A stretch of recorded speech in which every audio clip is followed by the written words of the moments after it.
Hello everyone, this is the Cavalier here, and today is Monday, therefore it's Speculative Monday, and speculations are fun to do, and I'm gonna do them right now. So last week and before 2 weeks before that, I think I started to make these kind of like Age of Empires 4 related videos, uh, which are fun for me to make because I'm a long time fan of the franchise and I was expecting this game for a long time as well. And I just wanted to give you guys my insights on what I wanted to see in these games.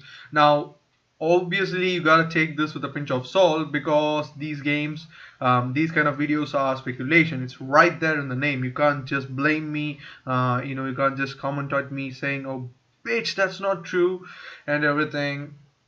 Well, it's not true. It's just a speculation, and maybe it's wrong. When they will actually announce it, I might look like a fool, but I won't regret making these videos because it's fun for me to make them, and I obviously know it's fun for you guys as well because I got a lot of views on these videos and I didn't get any kind of like backlash. They kind of like people commented saying, okay, I think this actually one commenter said, this is actually the best way for them to move on right now because obviously if they've just said that's just like one definitive edition, Age of Empires 1, and that's it. We might have questioned that Age of Empires 4 would be connected with either Age of Empires 2 and 3 or right in between that timeline. But right now, there's like Age of Empires 1, 2, and 3 definitive editions.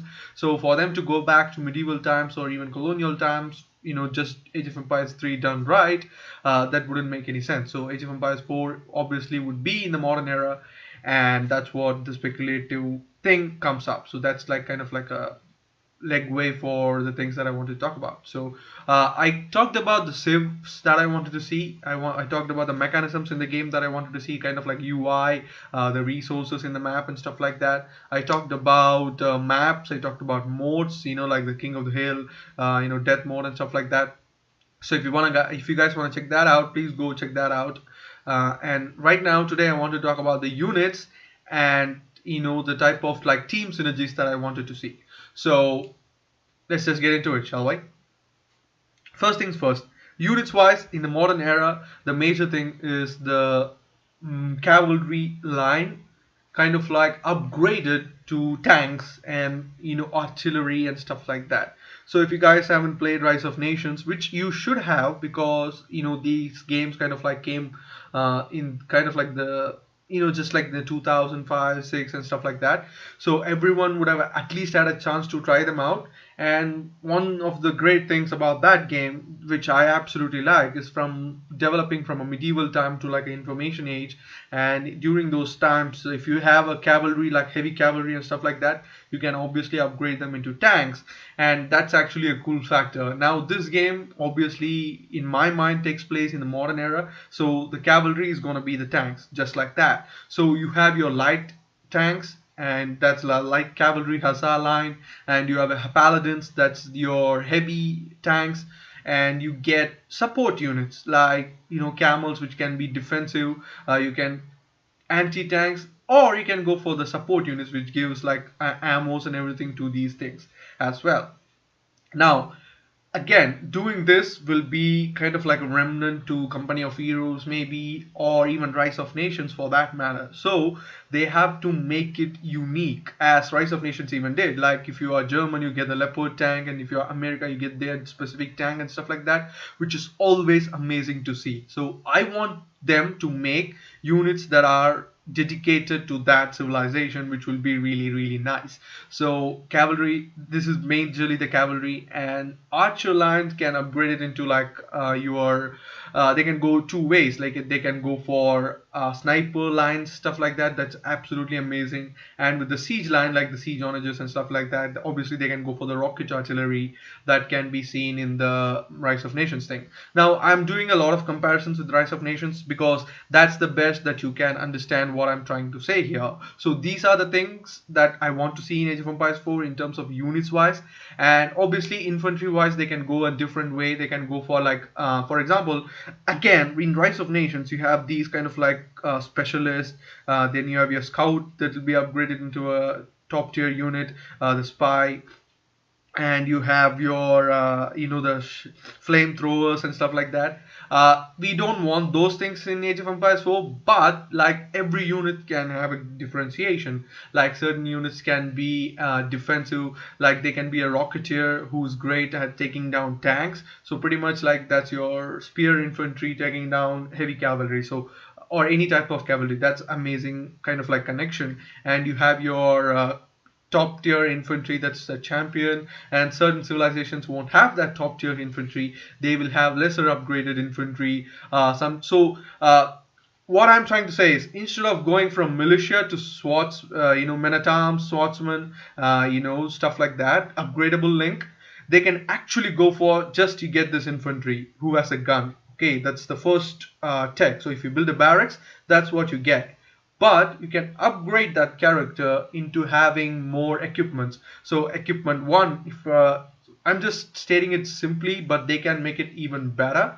So if they select like, okay, what equipment number one, so he can have maybe a weapon, and he can be amphibiatic, so he can just travel through water without the need of transport ship. Certain only one civilization can have that. That's like a unique thing, like a unique tech tree. Or some civilization can, all civilization can have equipment one, so they can have certain guns, and they can have backpacks, or they can have carry extra ammunition and stuff like that. So obviously, like certain civilizations get champions and certain civilizations don't get champions, and certain civilizations can't get the last equipment, so they are not good at infantry. So what else they are good at? They are good at archers. Who are the archers? Like snipers.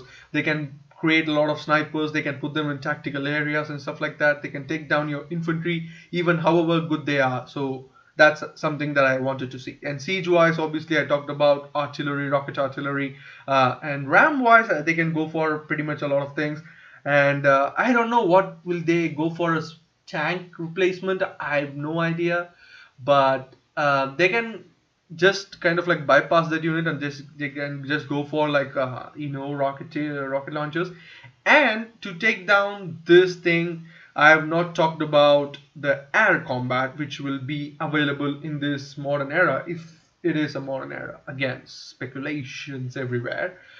But imagine if, again, I talked about this in the Civ overview, like Civ things, where, for example, in Rise of Nations, you get, if you play as a German, if you build a half field, you will get 3 flights ready to go. So I want to see kind of unique bonuses for stuff like that. Not necessarily the same thing, but they can easily have certain quirks to them, like German airplanes can survive a lot, so they get extra armor and stuff like that. And even with the blacksmith tech, they can go for a various sort of things, like again, the pierce armor can be resistant towards the sniper shots.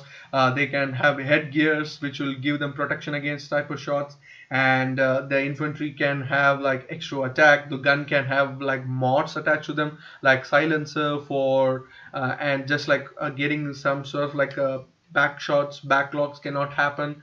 So there's like a lot of potential when it comes to units, and I'm really looking forward to that. And if you build fortifications, like in Rise of Nations, you can build castles, but you will get only generals and spies in there. That's pretty boring. That's the one part I don't like about Rise of Nations, because the castle is something that is amazing and the fortifications are good, and graphically they are good as well. But I wanted to see kind of like better units from that. So that's where Age of Empires 4 can really kick in. We know Age of Empires 2 highly successful because of all those unique units. Some of them are bad, but people still use them. Every unit in Age of Empires 2 has a point to it. Even the camels after the HD version. So every unit has a point. So if they kind of like copy that and paste it in Age of Empires 4 with modern twist to it, just it's gonna be mind-blowing for everyone who's involved in that project. Just imagine if every unit they create in Age of Empires 4 can do something. And when you build a fortification, you can just have certain units from there that's unique to you. And trebuchet can be replaced by missiles, so that's no problem of it. But they can create something like a mobile missile silo from the castle, that you can only create when you are in Imperial Age or stuff like that. What is equivalent of the age, which I'll talk about in a separate video, which I'll make it next week. Probably I'll write a script for it and then I'll make it up next week. But today I want to talk about the units, so just concentrate on the units. So if imagine if like they have a unique unit. For example, I think Germany had a sort of like quirks to their tanks. They get better tanks than your normal version of it. So either they can put this unique unit at their stable, or they can put it in their, the stable will be upgraded to workshop obviously, or they can put it in the castle. Like they can have certain units, new tank variant of that normal tank, just the tank, and they can have a normal tank, this awesome unique tank as well. And if they are America, they can have a special forces unit from the castle, which is far more feasible than your normal infantry. And they can output this by not their normal infantry not having enough kind of like resources than your special forces, so you're forced to use the special forces. So they will be like your Mayans or even your Britons. Even you can build castles everywhere, fortifications everywhere, and create these units to flood up their place. So again, units are something that I can talk on and on and on and on, because I want to see. I didn't even talk about the ships. Obviously, the ships are pretty easy to talk about, like your fast fires and things like that can become your destroyers, and then your galleons and can things become a dreadnought kind of like thing, which will be absolutely amazing. So demos can be your submarines, which will be underwater, and their main job is to just crash ships, drown ships and stuff like that. So population wise, I think I don't think that will, again, I'll talk about it in a separate video, just like resources and stuff like that. And I already covered mainly major of the resources in the Civ thing, but I'll, dedicate a video just for that. But units wise, all I want to see these kind of changes, and mainly I want to see every single unit has a purpose and can do stuff to things. So every unit that you create will have a substantial production range, substantial value in the game. So that will be absolutely amazing. So that pretty much is a unit coverage that I did. Now the team synergies, why they are important. Well, team games have always been a part of multiplayer, and it's just a fun way for people to get together. It doesn't matter if you're playing stuff like, you are having a clan and you're playing a big tournament, or it's just a free for all, or sometimes even like it's a community game. Some people who are following you has Age of Empires 2 as well, and you are just playing with them, or you're just spectating them playing. So it's just a fun fact, right? It's just a fun thing to do. So team synergies are always something good. For example, if you have a Spain teammate, you have a better trade. So that's a kind of like a simple thing in Age of Empires 2. And sometimes if you have a Mongol player, you need someone else to kind of like hold them off as well, protect them as well. So when they go to the Imperial Age, they can have the death ball synergy that they can produce on the pitch, like elite Magunda, even siege ramps with drill run tech researched, which can more through your team. So that kind of is absolutely amazing when you think about just playing multiplayer or team games.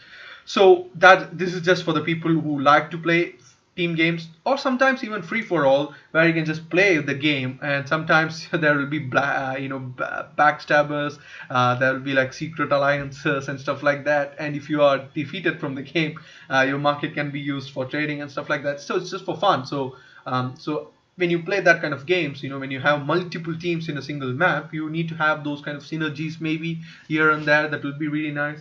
So there's like a lot of civilizations that are having synergies. I think Spirit of the Law kind of covered it in his video, like top team synergies, things, stuff like that. So I'm not going to go into that kind of a thing. Well, I'm going to speculate about what I want to see in Age of Empires 4. Let's just think it's a World War One kind of theme line, and it's going to be in modern era. So that's what I go by. It's either World War One or World War Two in the modern times. But I want to see them actually make in the 21st century rather than 20th century. Well, it's too ultra modern. There's like a lot of better stuff to do and stuff like that. And even trade lines, I just want to talk about that in units wise. Trade caravans in terms like trade vehicles. They might have the same speed as the trade caravans. It doesn't matter. But that's all fun, just Just saying, and they can have in Rise of Nations they have their dedicated pathfinding ability, and in Age of Empires 2 that's probably a big problem because you will have buildings all over the place, and the trade caravans will have hit them, and then there will be like disorienting trade.